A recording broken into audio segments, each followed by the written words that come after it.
नमस्कार शेतकरी मित्रांनो, मी आकाश टिळेकर याराचा प्रतिनिधी. तर आज आपण एका शेतकऱ्याच्या टोमॅटो प्लॉटवर आलेलो आहे. आता टोमॅटो प्लॉट हा 1 महिन्याचा झालेला आहे. तर त्याला सुरुवातीपासून याराचे शेड्यूल वापरलेले आहे आपण. यामध्ये बेसल डोसमध्ये यारामेला कॉम्प्लेक्स असेल, नायट्राबोर असेल, त्याच्यानंतर लागवडीनंतरच्या ज्या ड्रेंचिंग असेल त्यामध्ये 17-0-17 सेनिफॉस इत्यादींचा आपण वापर केलेला आहे. त्याच्यानंतर जेव्हा झाड सेट झालेले आहे त्याच्यानंतर यारारेगा 17-0-17 11-40-11 यावर आपण भर दिलेला आहे जास्तीत जास्त. तर यारारेगा 17-0-17 मध्ये एकूण 8 घटक दिलेले आहेत. त्यामुळे झाडाला बॅलन्स न्यूट्रिशन मिळतं. एकदम 8 घटक झाडाला मिळाल्यामुळे झाडाची जोमदार वाढ होते, फुटवे चांगले होतात आणि कळी चांगली निघते. त्याच्यानंतर फुटव्यासाठी आपण स्पेशल याराविटा सेनिफॉस हा प्रॉडक्ट त्यामध्ये वापरलेला आहे.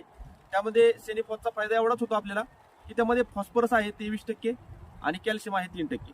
त्यामुळे झाडाचा फुटवा खालूनच होतो. आपल्याला झाडाचा फुटवा खालूनच पाहिजे. त्यावेळेस त्याच्यामुळे काय होईल, आपली सेटिंग खालच्या खाली जेवढी खाली घेता येईल तेवढी घेता येते. त्यामुळे त्या फळाची साईज आपल्याला चांगली मिळते.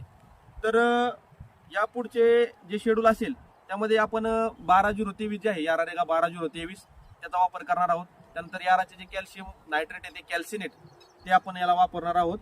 आणि इथून पुढची जी शेड्यूल असेल किंवा काय असेल ते आपण नेक्स्ट व्हिडिओमध्ये पुन्हा पाहूया.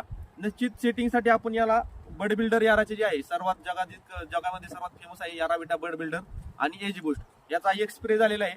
त्यामुळे आपण पाहू शकतो की काही ठिकाणी अजून आता सेटिंग सुरू झालेली आहे आणि कळी पण चांगली निघलेली आहे. तर नेक्स्ट व्हिडिओमध्ये आपण पुढील शेड्यूल निश्चित पाहूया. धन्यवाद.